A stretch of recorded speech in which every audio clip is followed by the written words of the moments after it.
If you could please go up the stairs and take a seat.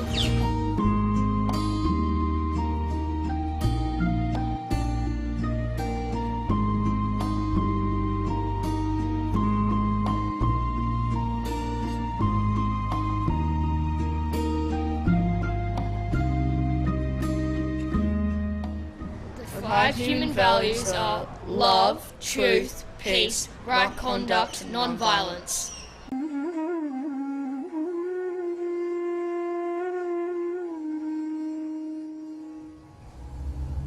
The current education system, educators generally all around the globe are recognizing that there is a need in education to infuse it with values.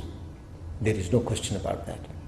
Our increasing youth suicide, our crime rates, our family disruption, the rise globally in drug usage indicates that there is a dysfunction at a very fundamental level.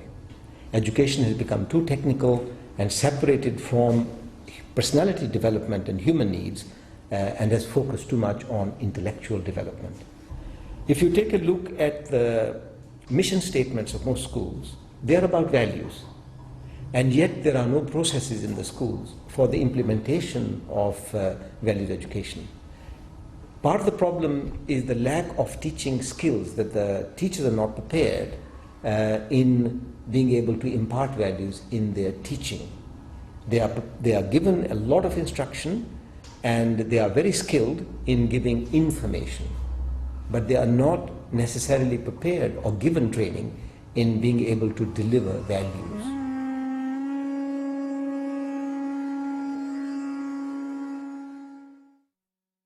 Hi, my name's Kel Atkins and I joined the staff at Sathyside Primary School in 2008, and when I first started, EHV lessons were totally new to me. I hadn't experienced anything like this before in a school, and I'm so glad that I did. We integrate EHV lessons into our week, starting with a formal lesson on a Monday, which roughly goes for about an hour. And we begin with discussing what the topic is for that fortnight, what that value is and what the sub-value is. And then we find a story that relates to that value and we read through the story together. Then we have a song that teaches that value as well, which becomes ingrained in the children's mind and part of their song repertoire for the rest of their life, hopefully, and something that they enjoy to sing.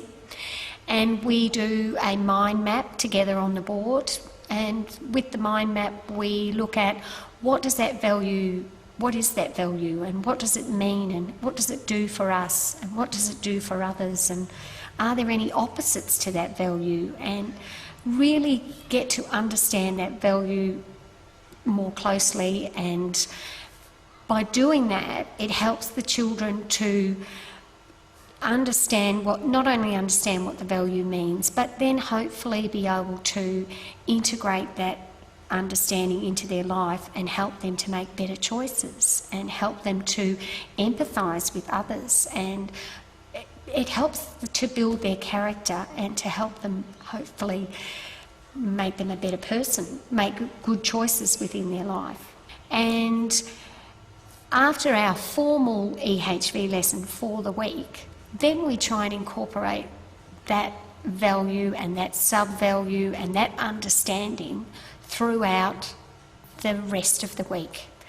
So there might be an incident that happens in the playground and the children will come in and we will discuss it and say, were you showing empathy? Were you giving that person a fair go? We also have a silent sitting, which is a very important part of our EHV lesson, which begins the lesson, where it's an opportunity for the children to sit quietly and just find some inner peace, a time where they can calm down, maybe when they've just come back in from lunch or recess, sit quietly, gather their thoughts, hopefully work through their thoughts and just sit in peace and collect themselves so they are ready to move on to the next lesson. We start the day with a silent sitting session in the assembly, and then when the children come in after recess or after lunch, or even if it's a transition between one lesson to another, a silent sitting session might only be 30 seconds, might be a minute, is a really good way for the whole class to calm down, to reflect what they have learnt, and then to prepare themselves for what they are about to learn. In a school, ideally, the teachers would have been exposed to a deep spiritual culture of being able to look upon teaching not as a job, but as a calling. To be looking at the children and structuring their minds and their hearts and their behaviors to give them a orientation to life which will stand them forever. So that no matter what happens in their life, they are successful. So success for the child is defined as achieving their own preset goals, not necessarily determining success in terms of what they will have by way of formal qualifications or money in the bank or job or that type of benchmark that is often used as success.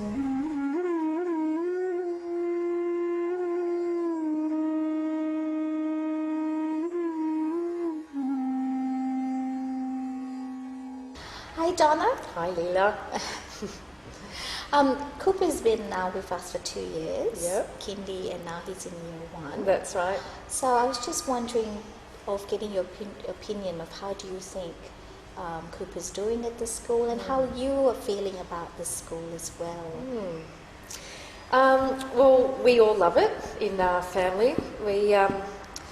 We were hesitant to bring him to this school because we didn't sort of have an understanding of the SCI organisation, and we weren't sure whether it had sort of a religious side of it, but we've found that it's just the values have been so wonderful in both Cooper bringing the values home to the family to help us remember the values, and also the school reiterating what we're trying to teach him at home. And I think that's just so important. That's something that my husband and I were really desperate about sending him to school and hearing all the stories about what comes home from school. And he really just brings positive home from school. That's good to know.